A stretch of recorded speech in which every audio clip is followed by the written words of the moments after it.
Hey everyone, today as part of your Control Your Soccer Future Challenge, which is a success mindset driven as well as a skill driven program, we're going to discuss 10 things a college soccer freshman should know. A college soccer player's experience does not start when he arrives or she arrives on campus. It actually arrives quite a bit early, or should I say, it starts as quite a bit earlier. So here is a small list of some of the things that I have put together in hopes that it will help all the soccer freshmen that are about to embark on their soccer career and give them a backstage look from a college soccer coach being associated daily with soccer players and interacting as well as listening to them and again comprising a short list of the things that I feel should be addressed and a list of things that all incoming college freshmen should be aware of. And I hope this brings value to you. Once again, before we continue, I want to remind everybody, please subscribe to the channel. Please like it and hit that little bell when new videos come out. It kind of helps us navigate through all the Facebook clutter. I'm sorry, YouTube clutter, should I say. So here we go. Let's dive right in. So the first thing that I want to discuss is being prepared. Okay. So you have been accepted by your university of choice and you have committed and now you're ready to go right away. And we're in the midst of graduation and celebrating your 4 years accomplishments and having parties and all that stuff. But listen, before summer gets the best of you, the first thing that, in my experience, and being that I have an 18-year-old daughter as well, going to college, is basically addressing some things that may slip or may be put on the side, and time may sneak up on you. So right away, you got to address your paperwork. All your docs and forms that are needed for that particular college that you're going to, and of course, your financial aid should be taken care of right away. Make sure that your living arrangements are intact, because guess what? If you prolong it a little bit, dormitories get filled up, and before you know it, you're struggling to find place to or roommates, should I say, to live with, and the choices are limited. Lastly, and most important, in my opinion, is get your classes in order. The classes fill out very quickly, so as soon as the classes are being available, you're going to make a habit of jumping in and getting your classes, not just now, but also in the future. Classes, as I said, do get filled out quickly. You may not be able to get in it, and that kind of may derail you from your schedule and what you want to take. The next thing I want to address is now, like I said, you graduated high school. Uh, you're in the middle of celebrating, which is fantastic, and maybe you're being rewarded with a vacation from mom and dad. But in my opinion, do not go on vacation the week before you do to arrive on campus for preseason. In my opinion, if you are, it depends on when your high school is graduating. For example, my daughter went to a high school where they were done basically the last weekend in May, which is quite a bit early compared to a lot of the other schools. But if you can get away and go on vacation, if your high school is graduating early, June is a good month to go, or early July. And here's why: once that's done, then it gives you an opportunity to set up a training schedule. And what I'm about to discuss next is very important, because I see this happening every single year. Every single year we have incoming freshmen that arrive and they're just not prepared for the rigorous training and schedule of college life. And right away, they're in the back of the eight ball. So you have to set up a training schedule. Either do it with by yourself, or if you're working with a trainer, set up a training schedule. And I'm not talking about once a week. I'm talking about minimum 3 to 5 days per week.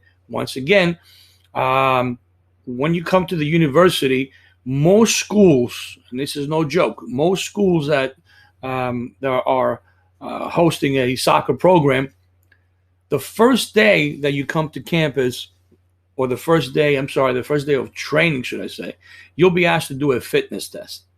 And guess what?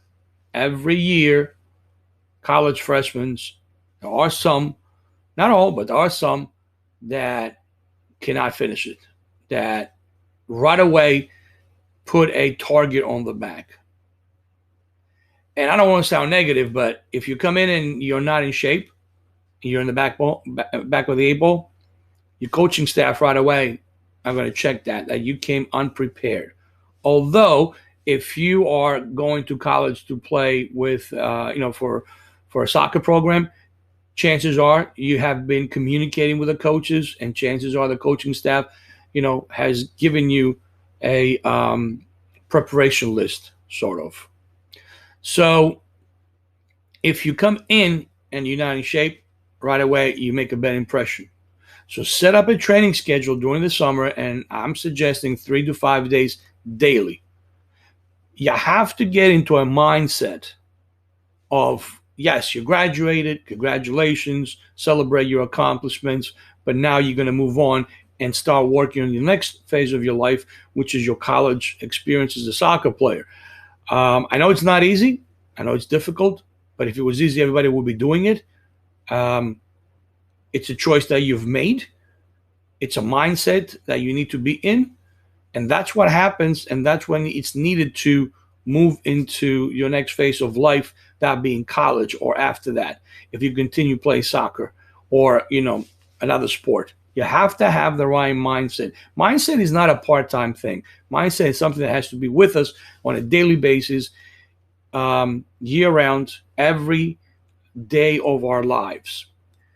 And that's something that, we need help with. Sometimes we falter. Sometimes we, frail. Sometimes our mindset needs to change. So that's something that we'll address at a different video. But again, mindset is very important. Adjust it. Get a training schedule, which should include a couple of things. It should include conditioning.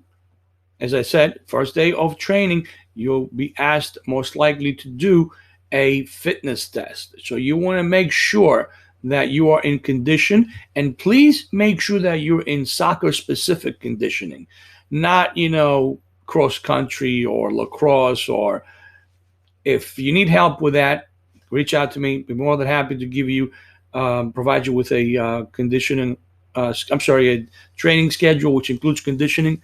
The other thing that you want to make sure that, you keep up with is your ball skills.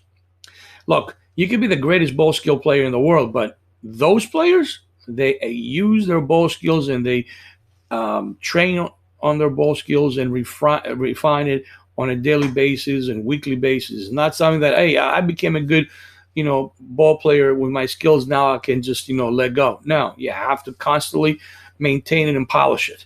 The last thing that I recommend is, if you have the opportunity, please try to play in a summer league. And the higher the level, the better. Because again, coming from a high school experience and playing at college are two different things. The levels are automatically higher. The level of play, the level of speed, reading the game, the physicality, just everything is a step higher. Actually, more than a step, quite a bit higher. So playing in the summer league, and if you're an 18-year-old and you have maybe a 23 and under league close to you, and you're allowed to join, go ahead.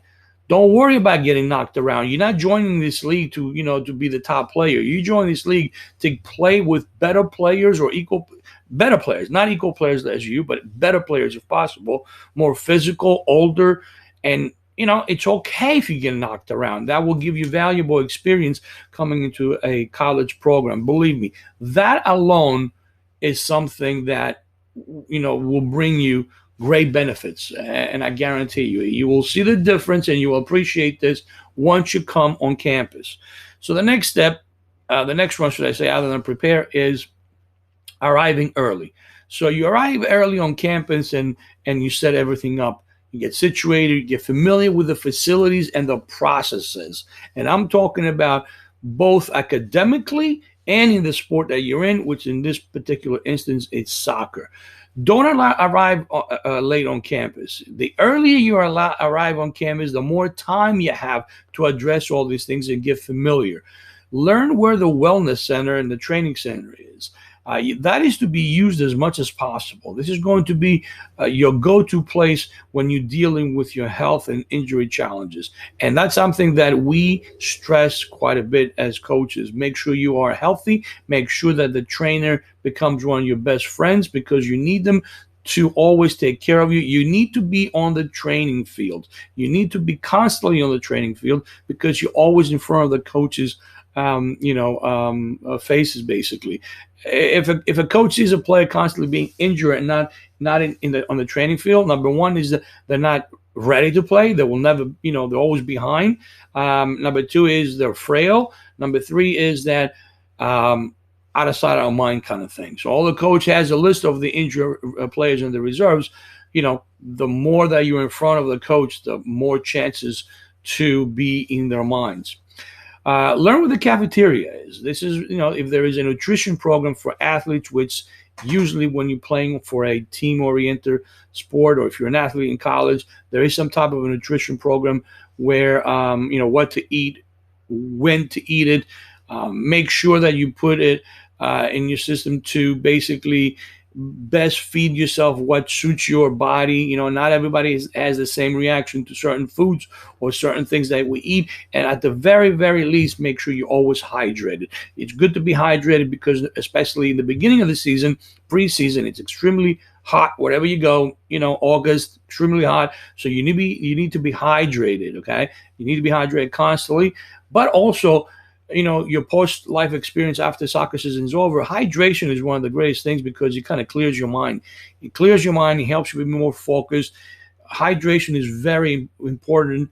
Might even be, in my opinion, more important than actually nutrition. Yes, you got to be well, fed and have the right nutrition. But again, being hydrated at all times is very important in all aspects of our lives.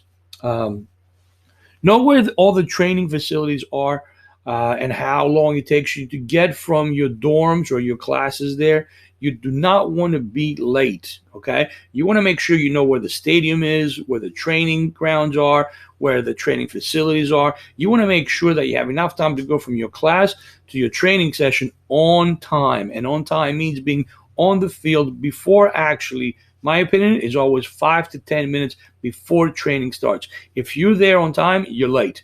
So be there 5 to 10 minutes before training sessions start. And at the very least, stay healthy. That's something that we tell our athletes all the time. Stay healthy. You have coaches, you have training coaches, conditioning coaches, nutritionists. These are all tools that you should utilize to have the best shape of yourself on the field. That's what you're there for. You're there for academics and to play a sport. So if you don't maintain those standards, chances are you won't be able to perform at top level, and you won't be able to be a constant force in training or in games. Next one is meet the return players.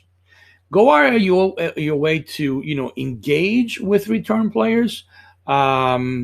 If freshmen are required to be on campus a day or two prior to the return players, I would suggest maybe do some homework and go on the college website, read up on the return players, and get to know the return players. Once the return players arrive, get engaged, ask questions, and create relationships. Get to know other players' likes and dislikes, and use them to your advantage. Be of service to them and serve others. Volunteer. So when I say get to know other players' likes and dislikes, if the return players are coming in and there's something in particular that they like. So for example, the returning midfielders are coming in, and a particular midfielder, he's a quality player, he's a leader, or she's a leader, in the team. See what they like. And use that to get to know them. If they don't like something, let's say that you have a midfielder that does not like, the ball played to them into space, they prefer into feet. Or let's say that you have a midfielder that prefers his or her right foot. They're really not big on the left foot. Try to, work and get better on using your left foot, and take that disadvantage to your advantage, and show that you are better with your left foot. So these are the little things that you can learn from. Be uncomfortable. Get comfortable with being uncomfortable. You will be asked to do many things that you may not like. Do them and do them well. Do not shy away. You're going to be uncomfortable all your life. The faster you learn to be comfortable with being uncomfortable, the better of a quality life you're going to have in college and thereafter. So don't just do things, but try to do them well. Next thing would be communication. Okay, it's a very simple thing that I find extremely important. You need to basically constantly communicate with the coaching staff. You need to have communication with your teammates. You need to have communication with your advisors as well as your professor. Communication in this world is something that learning from experience, and believe me, I have made my mistakes. Is It's something that kind of falls between the cracks. The more you communicate with someone or something, the better results you have. Everybody is on the same page. So don't be shy of the coaching staff. Don't be shy of being called a kiss, you know what. Don't worry about everybody else. You do what you do. Communicate, and coaches, let me tell you, coaches love players that are engaging. They don't find them annoying. They find them engaging. They love players that are interested in learning in their coaching philosophy, in their coaching style. They're always asking questions. Hey, coach, how can I become a better midfielder? Hey, coach, what do you think I should do to improve my first touch? Hey, coach, when I play, should I be always looking to drop back into space and receive ball, or do you want me to explore other space moving forward? Just different questions, but at the same time, get to communicate with your teammates, talk to them, get to know them. And of course, besides your soccer experience, you got to communicate with your advisors. You need to know and ask their input. And you also have to know what's going on with your professors. Although college is much different than high school, and there's a little more of a space between the professors and the students. Okay, some high school teachers, they're on top of the students. They have more of a personal relationship. In college, you may not have a professor, or well, you may or may not have a profession that's very personal. But again, they get paid to do their job and they go home. But again, most professors will be engaging and will, offer assistance. They usually have office hours that you can go visit them. But having that communication is important, because if you come to find out that your professor may not be as accessible to you as others are, well, you need to make arrangements on how you can bridge the gap between you and the professor. Or if they don't have a lot of hours or a lot of office space, then you need to make other arrangements and find help from someplace else. Support groups. A lot of first year students get homesick, and that's okay. It happens to a lot of people. It happens to almost everybody, actually. Okay, starting a support group with incoming first year players and support each other through those difficult times, it's a great way to minimize that feeling that you have missing mom and dad or your siblings or your familiar environment back home. So believe me, if you think that you're the only one that gets homesick, you're not. And by creating a support group and being, a leading force and asking other incoming, first year players to create that support group, you will take probably, you will give them a big relief, because they're probably feeling the same way. Not to mention, you're actually doing them a favor. So you're not only are you helping yourself, but you're helping your teammates. You're becoming a support for them. You're becoming of service to them. This is something, again, that very few people see. Believe me, over the course of the five so years that I've been coaching in college, I have seen some students that from the minute they come in to the minute they graduate, their growth level is tremendous. But I have also seen students that, they come in and they don't, possess these little skills, and their growth is not that great. Let's be honest, not everybody is going to excel. And a lot of student athletes will transfer. or will quit? Do you want to be one of those? Again, little things, support groups. Take advantage of it. Standing out. All right, I want to give you guys some positive examples of how to stand out. You have to learn to stand out in positive ways, not negatives. You always have to be early to team activities and make sure you greet the coaches. Coaches love to be acknowledged and appreciated. Always contribute when you asked and make sure you volunteer. Volunteering goes in a great way. When you were in your during your high school process, I'm sure that most of you guys were told that having volunteer activities on your application, your college application, goes a long way. Volunteering is a big process of the college recruitment and the college selection process. So it doesn't change here. Volunteer in everything that you have and always contribute. Make sure that you're respectful. Make sure you're respectful and communicate, as I said before. And at the very most thing that you need to lose, you gotta lose. If you have an elite attitude, you gotta lose it. If you come into your college environment, your college team, thinking that, well, I was a first team all-state player, I scored 50 goals in one season. I'm exaggerating first, but if you did, fantastic. I'm the top scorer. Everybody wants to be, with me or be me. Blah, blah, blah, blah, blah, blah, blah, blah. Me, me, me, me, me. Lose it. Lose it right away and lose it quickly because you're going to suffer.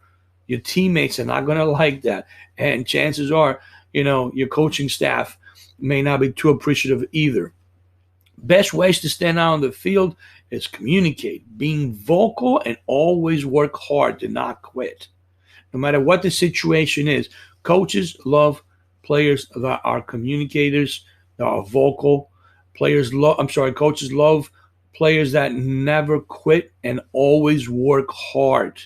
You cannot control situations on the field, but you can always control your work ethic. You can always control your attitude. You can always control what you do and say and how much you do and say on the soccer field. So these are some positive examples, in my opinion, that you can stand out.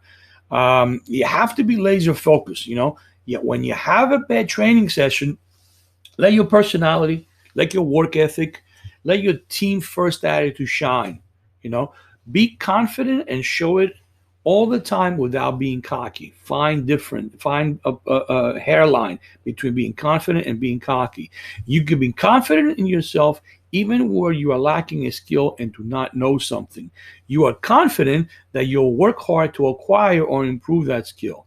You listen, you cannot fake attitude and it will show, believe me. So a coach will notice that maybe you're not as proficient in a certain skill. So, let's say that, your first touch may not be, as great, or, your left foot is not the greatest, but he loves the fact that you are confident you're going to work hard and improve those skills and those tasks. So confidence is not only, mastering something or being really good at it, but confidence is knowing that your personality, your alter ego will work very hard even when a challenge comes to acquire and master that challenge, if that makes sense. So confidence is not, just being really good at something. Confidence is being a confident person that you can work and overcome challenges. So once again, like I said, unfortunately, attitude is something you just cannot hide. Bad attitude or good attitude, it comes through. You can't lie your way out of bad attitude, and a good attitude, you don't have to show it to say much. It always shines. It always comes through. Some negative examples, pretty simple, really. Being late.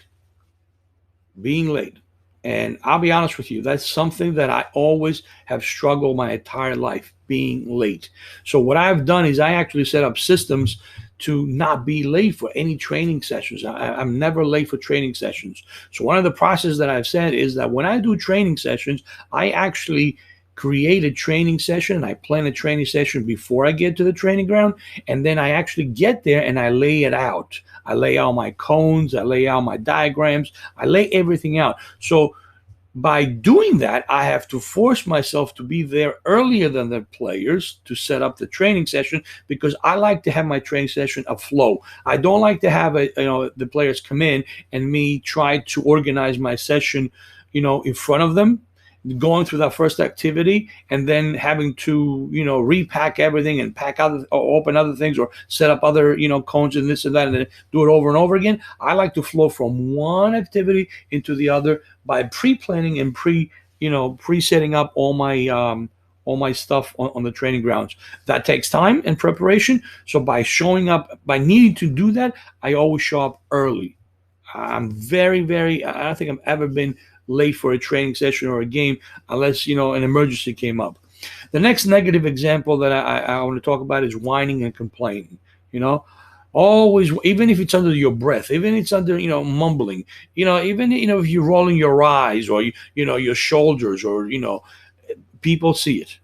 You don't have to vocally whine. You can physically whine, and it can be noticed from your teammates as well as your coaching staff. Doing enough just to get by, just enough to finish the training session, just enough to get by. Again, it's noticeable. No participation, always trying to hide. Coach, ask for volunteers, and you just go right at the back of the line. You don't want to participate, excluding yourself and hiding from everyone. Listen, guys, those are noticeable things. You may think that by hiding, you're not being noticed, but actually the opposite happens. Coaches notice. And a college coach is not a volunteer mom and dad. They have experience. They get paid to do this. These are the things that we notice, at a college level or even higher. As a professional, you are trained to notice these little things, these little details. That's something, once again, mindset that you have. If you haven't acquired that yet, you need to acquire in a hurry, okay? That these little things, and these little traits that I'm discussing with you here, these little things of personality and mindset, they are not only sought after by college coaches if you want to play at that game, they are part of their training. They're part of their culture. And if you're going to go play beyond college, same thing. Skills are not enough to get you to the next level, because guess what? When you get to the next level, well, everybody's good. Everybody has been recruited. And if you were a walk-on, you made a team, well, you're a good player. So everybody has those skills, more or less, These are the little things that will separate the elite players, the leaders, the players that will be playing all the time, which is, again, that's another thing that, soccer players, high school soccer players have to adapt. There is no guaranteed playing time anymore. As a freshman, you'll be asked to do a lot of things and play very little, unless you're just a stud, unless you're just a player that is phenomenal. Okay? But in general, most programs, and there are some programs that no matter how good you are, as a freshman, you don't play. You just train. Again, it doesn't matter if you agree or disagree with it, and these are some things that you have to do your homework and know about before you get to that situation, before you choose a soccer program or a college soccer program. You have to do your homework and know what the coach is like, what their methodology is, what their philosophy is. I'm not saying that it happens in every university. It doesn't. But there are schools that will say, hey, we don't play our freshmen. You're here to learn the first year. Okay? But there are schools that, freshmen are, pushed through and developed very quickly. But how do you get yourself on the playing field? These are the little things. Okay? These are the little things. Time management. Time management, very important. This is one of the most important aspects, not only of your college experience, but life in general.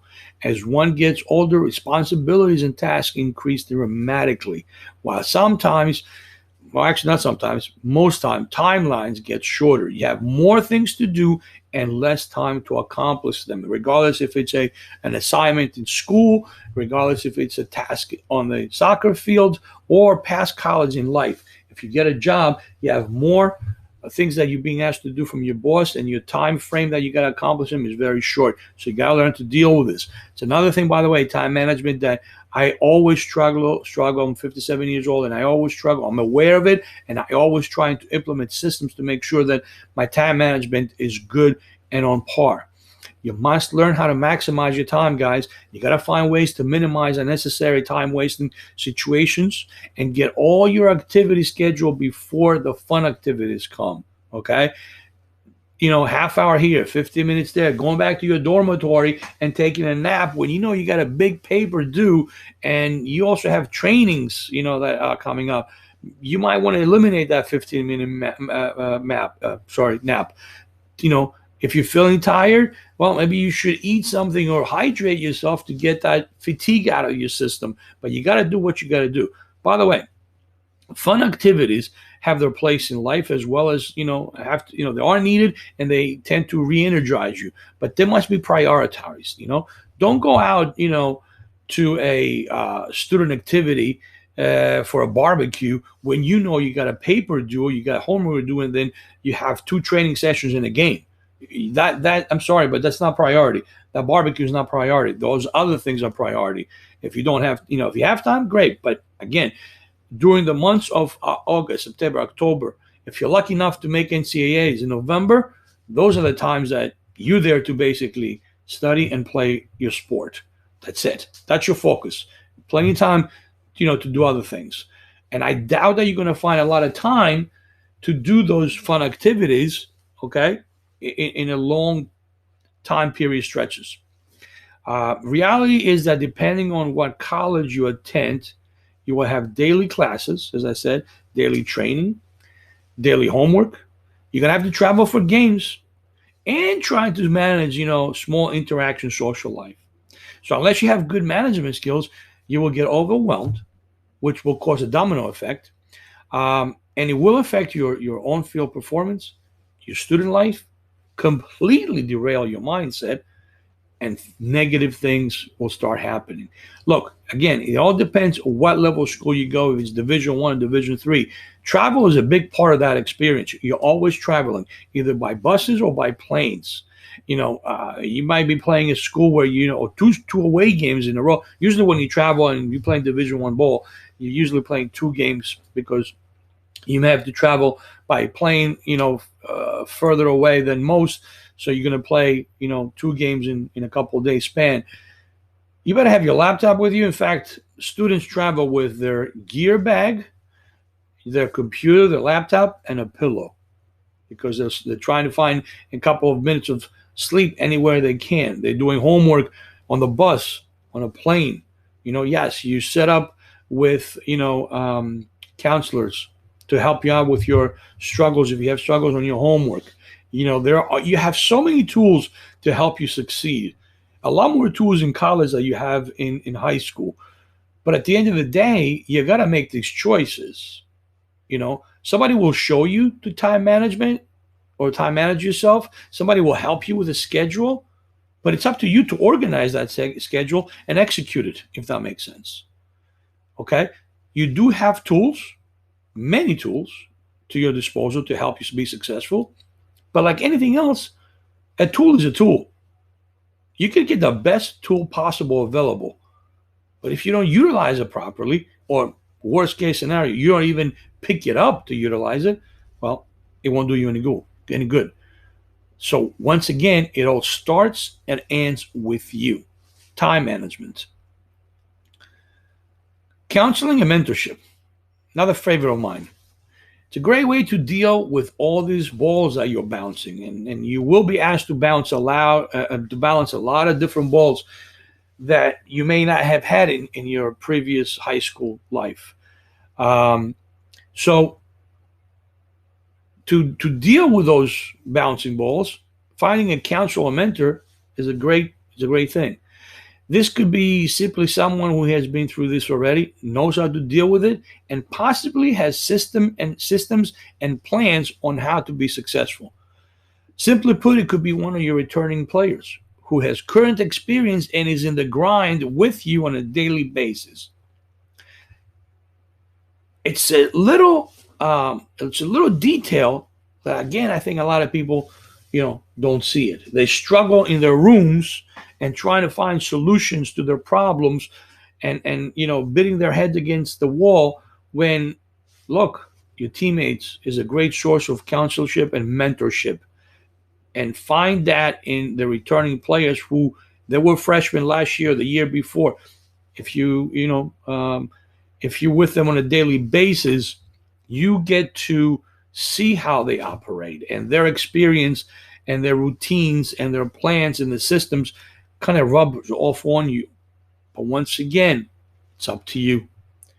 My opinion is always try to model yourself after someone who has done it before and is successful, because it will always help you to shortcut the process. It's a lot easier if you duplicate and model yourself after someone who's done it and successful, has systems and plans in place, as opposed to trying to figure out everything on your own. It's a lot more difficult to try to reinvent the wheel when you could just go buy a wheel and put on your car, if that makes sense.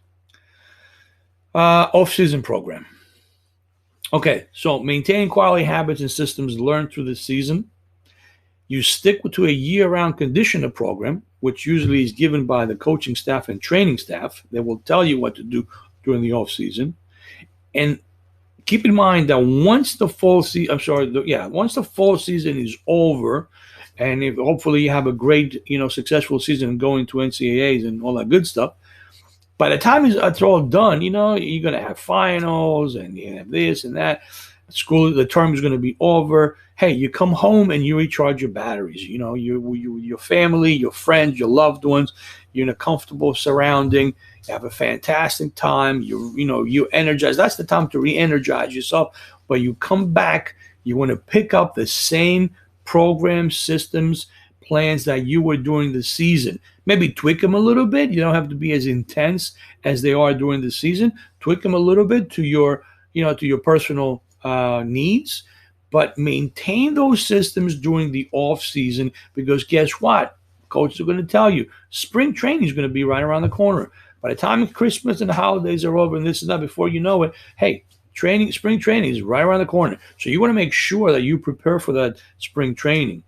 I want again, create and maintain a schedule, a process, a system that will keep you focused, focus mode year round. Even when the spring training season is over, now you have courses, now you have, summer approaching again. Look, guys, it's a 4-year process that you need to work. There are going to be times, where you can take off here or there and, enjoy yourself, but they're not going to be long-term. Going to be short and quick. You got to focus in those 4 years. Sorry. You're playing ball in college, 4 years are important. If you have plans, if your plans are to play beyond college, it's even more, focus, laser focus that you have to be, okay? More that you got to implement these things. But don't think that you're going to go and play soccer for 3 months, 4 months, whatever it is, and then you're done. You can just mess around. You can't. This is a 4-year commitment into your education, into your soccer future, okay? And hopefully your soccer future will go beyond college, okay? Having fun, right? Didn't forget that, guys. Having fun. Listen, joint activities. Usually teams organize activities, and that creates chemistry and bonding opportunities. Coaches promote team-oriented activities because a team needs to have chemistry. Team needs to have a bonding with each other in order to perform well on the field, especially female athletes. Okay? Male athletes tend to be a little more self-reliant, where they may not be, loving each other, but when it comes to the training grounds and the game, they will fight for one another. Okay? Females usually need to have that bond and chemistry, throughout their on-field and off-field life. But again, top level players, elite level players, regardless if they're male or females, they have that mentality. Once they're there, doesn't matter if it's training or games, they got that killer instinct. They got that killer attitude. They got that champion, mindset. You know what I mean? But again, as a whole, having fun and being part of the team is a good experience because teams tend to organize activities. You finding common ground with your teammates will help you so many ways and enhance your college experience. That's an absolute truth, guys. You gotta find common grounds, and you know what? For some of you guys, it's going to happen naturally. For others, you may have to work on it, but you're gonna find common grounds with especially your first year teammates. By the way, this is a massive advantage that that team student athletes have over individual non-athlete students. If you would like to have more time available, join other activities or groups on campus. Learn to go on your way and explore and try to find fun activities, but only if you have time, only if it fits in your time management schedule, and make sure you prioritize it. Make sure that your academics and your soccer experience come before any type of fun. Okay, but as I said before, being in a team environment and being a player, a student athlete, should I say, that's coming into a team environment, it's going to be a lot easier for you to have activities and have fun and bonding experience than somebody who's coming in on their own with no other uh, people to bond with, maybe other than the roommates. And in all honesty, you can have a roommate that you may not have a lot of common in. Hey, look great when you were selecting those roommates, and you kind of clicked on online or on the phone for a little while. But once you start living with that roommate, you may not have a lot of common. You may be living in dormitories where you have your own private room with a common area, right? So guess what? If you really don't bond with somebody, or if you don't have a lot of common ground, you're coming in and going. It's like your own apartment. You really don't even have to speak to them if you don't want to. Okay. But again, being part of this environment, being part of this team environment will give you experiences that you guys are going to remember way beyond your college years. Plus, it's easier. It becomes easier because you have a support group of all these players that have common, goals and common activities, that being soccer players. Okay. Listen, you got to remember this. Okay. The past is the past. You may have been the top player. You may be the top of the mountain in the environment you came from, but so were all the other players on the team. Okay, you're coming into an environment that all these players were recruited and selected. And again, if you have a walk-on, great, but chances are if you're a walk-on, you're that kind of player. So it's not like you were top of the mountain, you're coming into a new environment, new team, and all the rest are just subpar players below you. No, they were all in the same environment as you were. Right? Now you got to start all over. You must prove yourself all over. Nothing will be given to you or handed to you. In fact, as a freshman, you probably be asked a few things to be done that upperclassmen and return players don't do because they already did it. So that's a big, mind shift to remember. Don't come in, with a swagger and a, elitish attitude. It's not gonna help you. Believe me.